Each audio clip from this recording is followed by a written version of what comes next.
Di sebuah pesantren yang damai, jauh dari hiruk-pikuk kota, seorang ulama karismatik mengabdikan hidupnya untuk ilmu dan kemanusiaan. Dialah Kiai Imaduddin, sosok yang dihormati karena dedikasinya dalam menyebarkan ajaran Islam, membangun pendidikan pesantren, dan berjuang bagi masyarakat kecil. Kini, pengabdian panjangnya mendapat pengakuan. Wangsakara Award, sebuah penghargaan bergengsi yang mengabadikan nama seorang pahlawan nasional, dianugerahkan kepadanya. Wangsakara adalah sosok pejuang yang mempertaruhkan segalanya demi tanah air. Dengan keberanian dan kebijaksanaan, ia melawan penjajahan, membela keadilan, dan menginspirasi generasi penerus. Semangat yang sama kini diwarisi oleh Kiai Imaduddin. Bukan dengan senjata, melainkan dengan ilmu dan kasih sayang. Ia berjuang mencetak generasi berakhlak mulia dan berjiwa patriotik. Kita tidak harus mengangkat senjata untuk menjadi pejuang. Dengan ilmu, akhlak, dan ketulusan, kita bisa menjaga negeri ini tetap kuat dan bermartabat. Dari Wangsakara ke Kiai Imaduddin, dari medan perang ke dunia pendidikan, perjuangan tak pernah usai. Selama masih ada mereka yang peduli, selama masih ada mereka yang berbuat untuk negeri, semangat kepahlawanan akan tetap hidup. Assalamualaikum warahmatullahi wabarakatuh. Waalaikumsalam warahmatullahi wabarakatuh. Assalamualaikum warahmatullahi wabarakatuh. Pada Suara TV malam ini kita podcast yang agak berbeda, tetapi menurut saya ini sangat luar biasa karena sosok Kiai Imad mendapatkan penghargaan award berupa penghargaan Wangsakara atau Wangsakara Award. Siapa sebetulnya Wangsakara? Nanti Tubagus Nur Fadil bisa memberikan sejarah panjangnya. Ini yang menarik, pemirsa pada Suara TV, setelah saya baca referensinya di beberapa media nasional dan terverifikasi, ternyata Wangsakara ini menjadi pahlawan nasional dan sosok yang luar biasa dan sosok pejuang. Dan tempo hari beberapa tahun yang lalu dinobatkan sebagai pahlawan nasional. Baik, saya langsung ke Tubagus Nur Fadil. Tubagus Nur Fadil, siapa sebetulnya sosok Wangsakara? Yang sedikit sebetulnya di mata netizen itu agak sedikit asing namanya. Silakan Tubagus. Baik, terima kasih. Pak Yusuf menanyakan tentang profil Arya Wangsakara yang merupakan pahlawan nasional dari Kabupaten Tangerang, Provinsi Banten yang diresmikan menjadi pahlawan nasional baru tahun 2021 kemarin, Pak Yusuf. Nah, sebelumnya perlu saya sampaikan juga bahwa pengungkapan sejarah daripada Raden Arya Wangsakara ini dikajinya oleh para pakar ahli sejarah, antara lain seperti Profesor Nina Herlina dari Unpad, Profesor Titi Pujiastuti UI, dan juga Profesor Mufti Ali dari Universitas di Banten. Dan kami dari kalangan keluarga sifatnya hanya membantu saja menunjukkan data internal keluarga, diakurkan, disesuaikan dengan data sejarah yang diteliti oleh para pakar sejarah tadi, Pak. Dan tentang adanya penghargaan Wangsakara Award, itu kan diberikannya oleh Yayasan Raden Arya Wangsakara yang kemarin baru saja memperingati haul wafatnya beliau di bulan Sya'ban. Dan penghargaan ini sifatnya adalah sebagai penghargaan keaktifan dari para tokoh-tokoh yang terkait dengan budaya Tangerang, bukan dalam mengungkap sejarah, karena kalau sejarahnya sudah diungkap oleh para pakar yang ada. Kemudian tentang Arya Wangsakara ini sendiri, yang terkait dalam sejarah ketanggerangan, itu sebagai tokoh pahlawan pendiri Tangerang dan juga sebagai pahlawan nasional. Jadi kalau sebagai tokoh pendiri Tangerang itu terkait dengan perubahan hari jadi Kabupaten Tangerang yang dulunya itu biasa diperingatan itu di bulan Desember di tahun 1940-an. Artinya itu hari jadi Kabupaten Tangerang awal itu malahan sekedar hadiah dari Jepang. Nah, kemudian para pakar dari Pemda, Pak Bupati, dan lain sebagainya mau meneliti sejarah yang lebih awal daripada perubahan jadi Kabupaten Tangerang. Ternyata terbukti bahwasanya pendiri Tangerang ini ya terkait dengan Arya Wangsakara. Atau kalau lebih lengkapnya lagi ada 3 raksa. Jadi ada 3 Raksa itu artinya 3 pembesar, penggede dari Sumedang. Nah, salah satunya Arya Wangsakara. Nah, jadi beliau tuh tokoh pendiri Kabupaten Tangerang, juga sebagai tokoh pahlawan nasional. Nah, jadi kalau misalkan Pak Yusuf Mars kan juga keturunan Tasik ya. Nah, Tasikmalaya itu kan punya leluhur namanya Raden Ayu Sudarsa. Nah, dari Sumedang. Nah, Raden Ayu Sudarsa ini kan adalah putrinya Rangga Gempol bin Prabu Gesan Ulun. Nah, Ayu Sudarsa dari Tasikmalaya ini punya sepupu namanya Raden Arya Wangsakara dari Sumedang. Nah, saya sedikit jelaskan tentang masalah Raden Arya Wangsakara ini.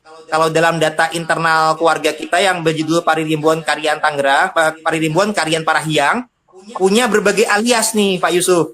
Jadi Raden Arya Wangsakara ini alias Wangsaraja, alias Pangeran Wiraraja kedua, alias Raden Kenyep, alias Kiai Narantoko, di mana beliau ini memiliki jasa-jasa yang luar biasa. Kiprahnya itu baik kiprah lokal ketanggerangan, nasional, bahkan internasional.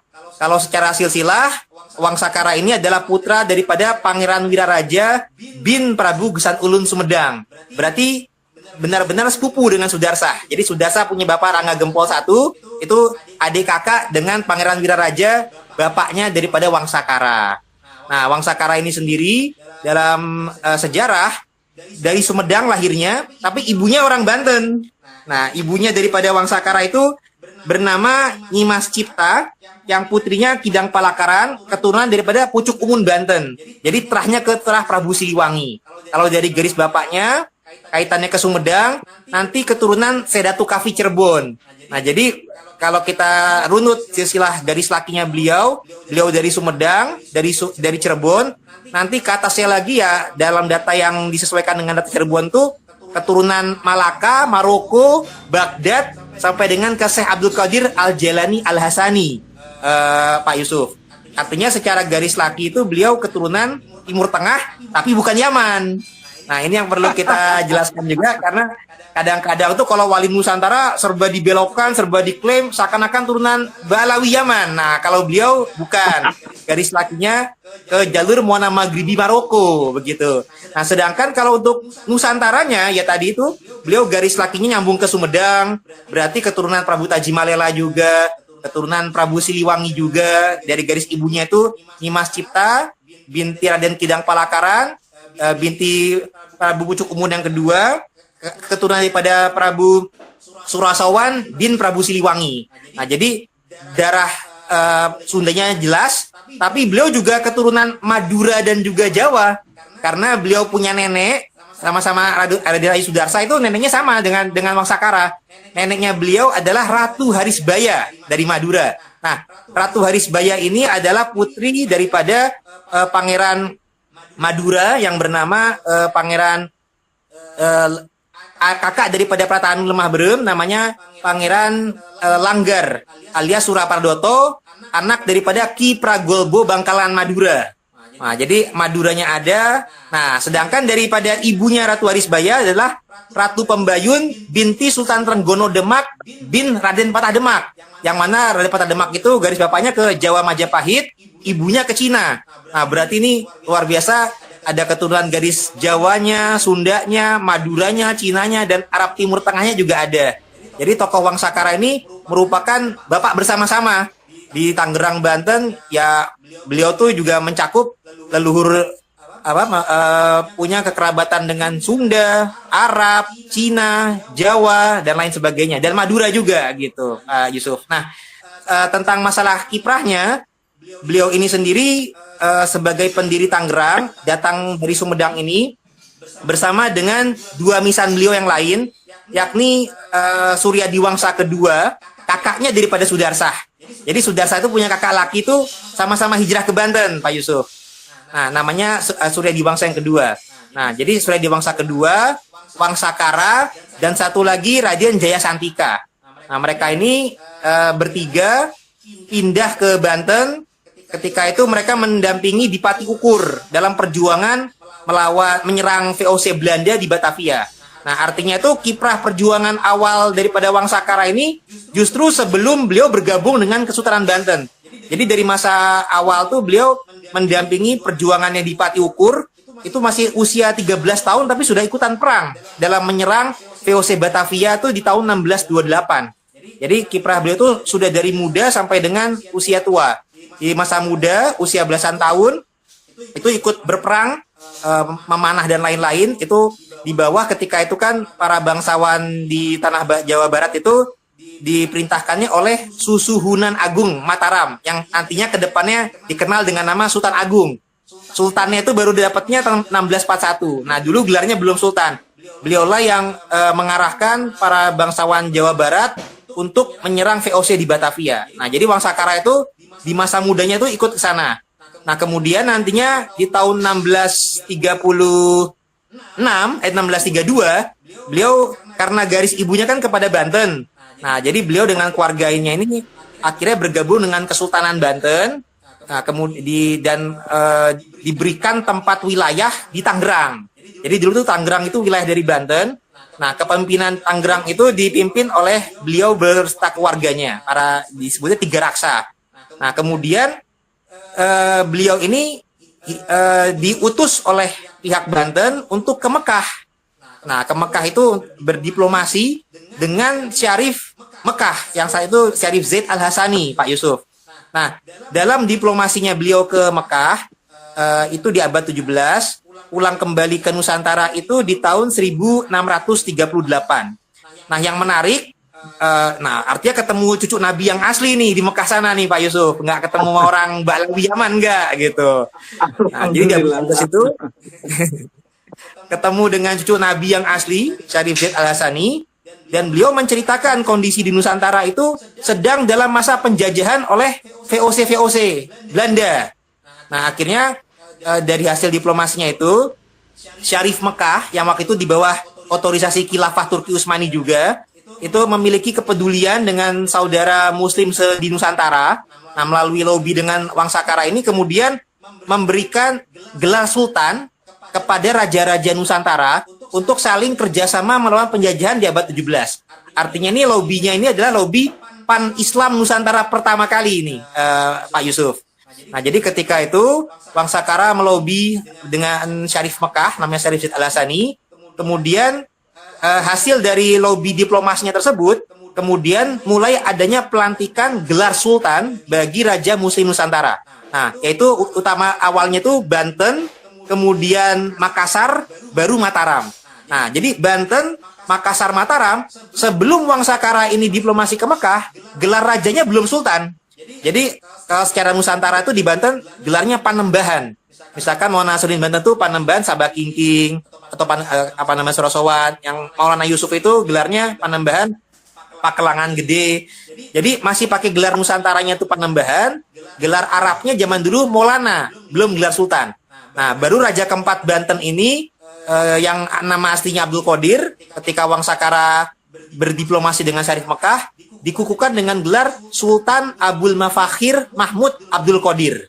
Nah, begitu juga dengan kakeknya Sultan Hasanuddin Makassar, itu barulah di tahun 1639 bergelar Sultan Alauddin. Nah, begitu pula Raja Mataram. Raja Mataram pertama kan gelarnya Panembahan Senopati Stowijoyo. Yang kedua adalah Panembahan Hanyakrawati. Nah, yang Raja ketiga Mataram awalnya bergelar Panembahan Hanyakrokusumo, kemudian bergelar Susunan Agung. Nah, di tahun 1641 mulailah bergelar Sultan Agung Mataram.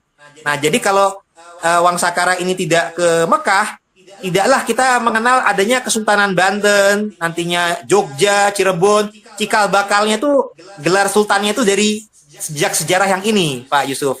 Dan penggelaran ini niatnya adalah supaya raja-raja Muslim Nusantara itu bisa saling bekerja sama dalam melawan penjajahan di masa itu. Makanya nantinya di masa kemudian kita mulailah dikenal ada pahlawan-pahlawan nasional lain. Misalkan dari Banten ada Sultan Ageng Tirtayasa, dari Mataram ada pahlawan nasional Sultan Agung Mataram, dari Makassar juga ada pahlawan nasional Sultan Hasanuddin. Dan bahkan yang dari Makassar pun, dari Sulawesi, ada yang sama-sama berjuang ke Jawa, misalkan Syekh Yusuf Makassar, ada Karaeng Galesong, Daeng Naba. Nah, itu adalah tokoh-tokoh yang berjuang ke Jawa, karena jaringan perjuangan ini terbentuk pasca Wangsakara ini dari pulang diplomasinya ke Nusantara, membentuklah jaringan persekutuan perjuangan begitu. Jadi jasanya ini udah skala internasional dan nasional begitu. Nah, memang kalau di daerah-daerah lain lebih kenal dengan tokoh pahlawan dari daerah masing-masing. Jadi kalau bagi orang Jogja atau Jawa tentu taunya Sultan Agung Mataram, orang Banten taunya Sultan Ageng Tirtayasa, orang Sulawesi taunya Sultan Hasanuddin Makassar. Tapi gelar Sultan dan yang membentuk jaringan perjuangan ini melalui diplomasinya Wangsakara. Nah, jadi termasuk beliau ketika ke Mekah itu juga menyalin kitab-kitab karena beliau kan juga ulama nih Pak Yusuf. Beliau ulama bertoriko syatariyah. Ketika di Hijaz itu beliau mengambil sanad toriko syatariyah kepada Syekh Ahmad Al-Kusyasi.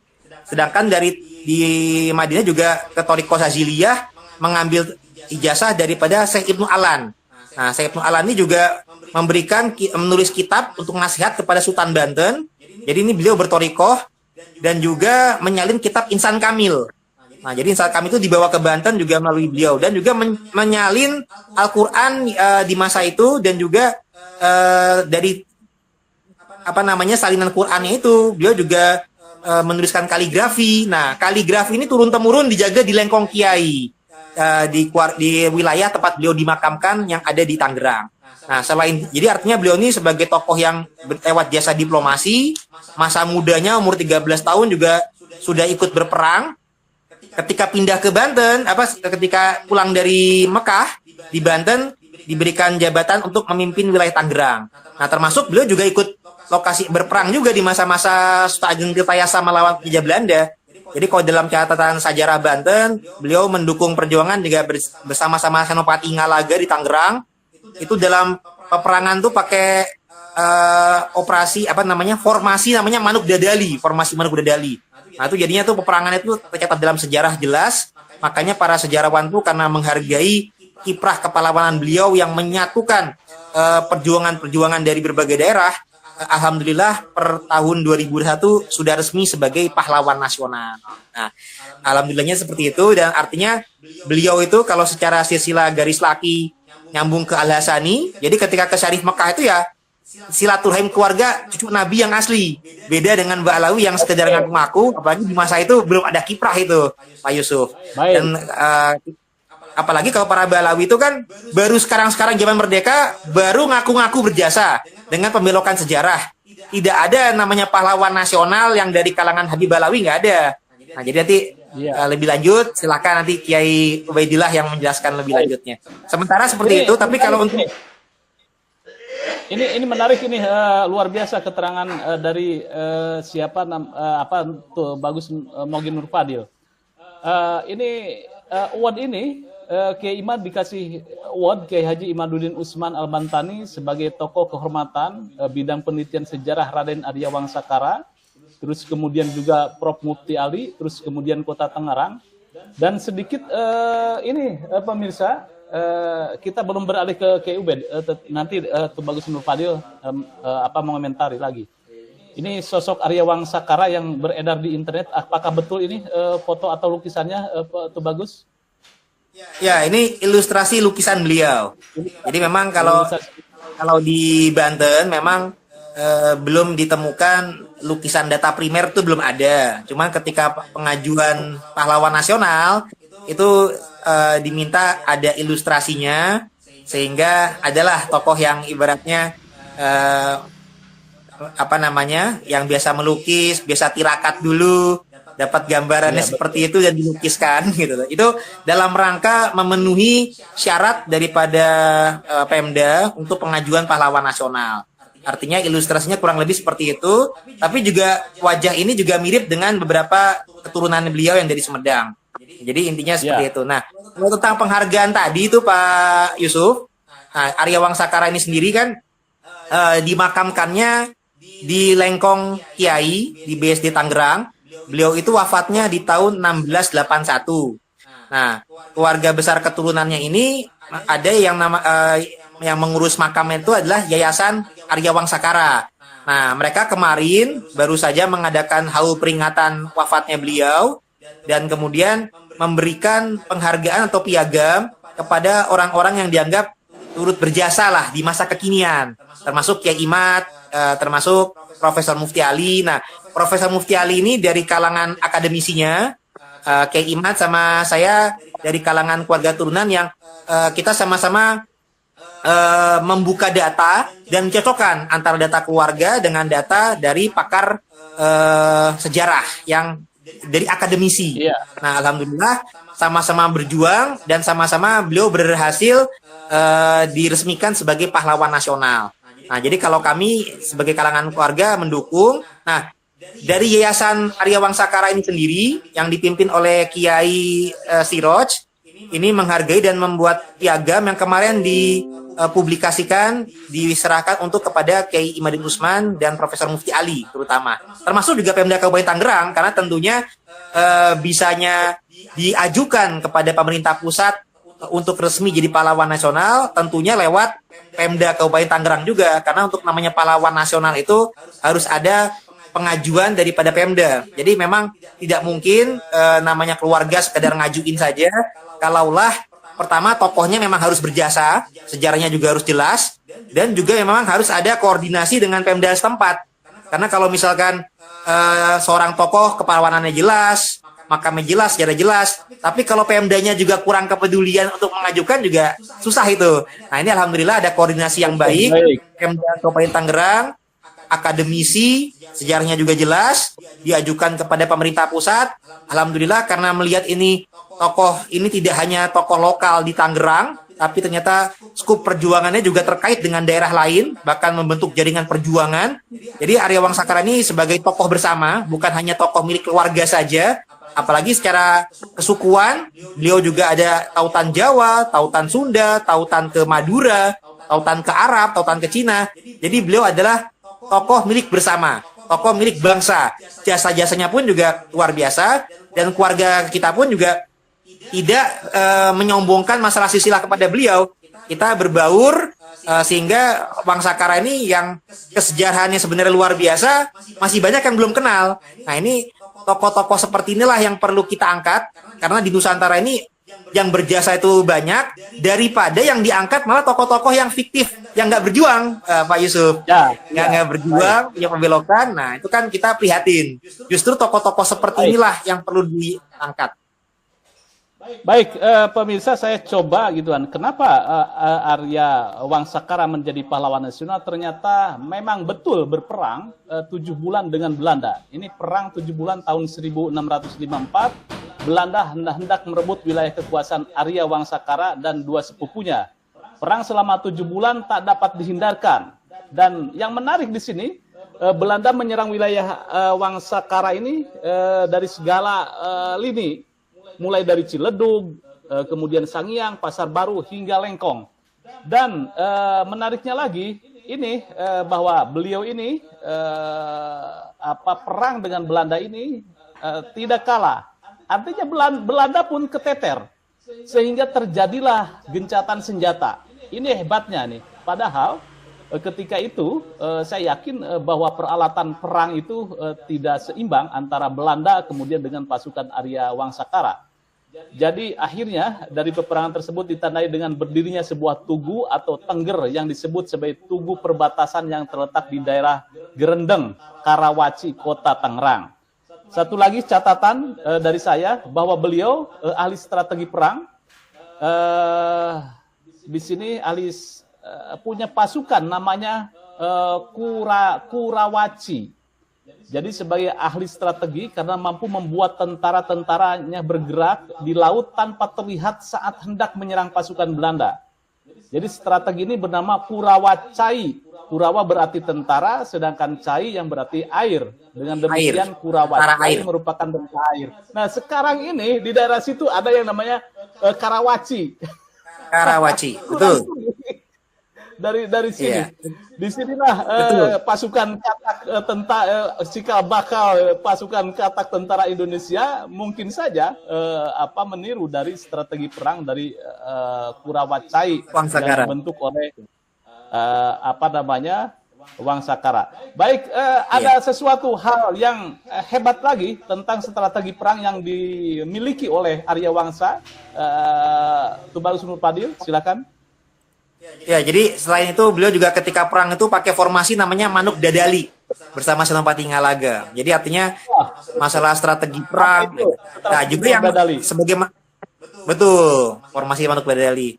Dan artinya kepahlawanan beliau ini tidak hanya di masalah peperangan saja. Beliau ahli sejarah, ahli strategi juga, ahli lobby, bahkan seorang ulama pencerah juga. Jadi melalui beliau itu mursyid sebagai Thoriqoh Syataria dan Syaziliyah, beliau juga memiliki karya-karya penyalinan Al-Quran dan penyalinan kitab Insan Kamil. Nah, artinya beliau itu ya sebagai ulama, sebagai pejuang berkiprah dari masa muda. Bahkan di masa peperangan 1628 arahan Sultan Agung Mataram untuk menyerang VOC di Batavia, umur beliau itu baru 13 tahun. Jadi luar biasa, dari umur 13 tahun tuh sudah ikut berperang, berjuang melawan pemerintahan VOC penjajah gitu. Dari masa muda sampai dengan tua, kiprahnya penuh dengan perjuangan, penuh dengan dakwah juga, dengan ilmu juga. Bahkan beliau juga punya gelar adalah Raden Kenyep. Kenyep itu atau lenyep, itu artinya makomnya itu makom fanafilah, bakobilah, tapi dengan gelar Nusantara itu lenyep, menghilangkan kediriannya. Nah, Raden Arya Wangsakara ini juga perlu diketahui, Pak Yusuf, itu kalau di zaman dulu itu istrinya ada 3 beliau. Nah, istri pertamanya ini dari Kerawang, Sarah Nurmala, putri daripada Panembahan Singa Perbangsa. Nah, Panembahan Singa Perbangsa ini neneknya adalah putrinya Pangeran Benowo bin Jakatingkir. Nah, berarti ada kekerabatan nih dengan Kyai Ubaidillah. Kalau Kyai Ubaidillah ini keturunan Jakatingkir, nah mertuanya Wangsakara ini juga keturunan Jakatingkir. Nah, kemudian bersepupu juga yang mertuanya Wangsakara ini bersepupu dengan Sultan Agung Mataram dan juga Sultan Fakir Muhammad Abdul Qadir. Nah, dari istri pertama Wangsakara itu memiliki keturunan tuh termasuk Roma Irama, termasuk saya, itu keturunan Wangsakara dari istri pertama. Kalau dari istri kedua, Bang Haji Roma Irama, dari situ istri pertamanya. Ya, keturunan Wangsakara dari istri pertama yang bernama Sarah Nurmala. Nah, sedangkan kalau dari istri kedua itu dari Tanara Banten. Nah, itu menurunkan Kiai Imadin Usman dan juga Kiai Maruf Amin. Nah, kalau dari istri ketiga, nah itu menurunkan Pak Wahidin Halim dan Pak misalkan Hasan Wirayuda yang merupakan mantan Menteri Luar Negeri. Nah, jadi Pak Hasan Wirayuda itu mantan Menteri Luar Negeri. Nah, itu lobby politiknya sampai ke luar negeri itu ya menurun dari Wangsakara ini. Gitu. Jadi Wangsakara ini adalah tokoh yang keturunan itu masih ada, dan ketika zaman sekarang itu kami solid menjaga silaturahim dan tidak rasis, karena kita menjaga silsilah kekerabatan itu dari garis laki, garis perempuan. Tidak ada itu istilah putus nasab, hanya garis laki saja. Kalau perempuan tidak dianggap, tuh nggak demikian. Jadi menyambung silsilah itu dipelajari untuk sekedar menyambung silaturahim. Nah, tapi Wangsakara ini sendiri memang tokoh yang luar biasa, karena lewat perjuangan beliau ini ya menyatukan perjuangan sampai orang Makassarnya pun juga berjuang ke Banten. Syekh Yusuf Makassar. Ada tokoh Karaeng Galesong sampai berjuang ke Jogja. Nah, itu kiprahnya lewat awalnya perjuangan beliau ini, Pak Yusuf. Baik, luar biasa sosok Raden Wangsakara. Jadi menurut saya tidak salah jika beliau ini dinobatkan sebagai pahlawan nasional. Dan saya kira hari jadinya Tangerang ini perlu diekspos besar-besaran sosok Arya Wangsakara. Ketika memperingati hari lahirnya kota Tangerang, ini menurut saya wajib Pemkot atau Pemda Kabupaten Tangerang untuk mengekspos dan memberikan sebuah penghargaan yang sebesar-besarnya terhadap Arya Wangsakara.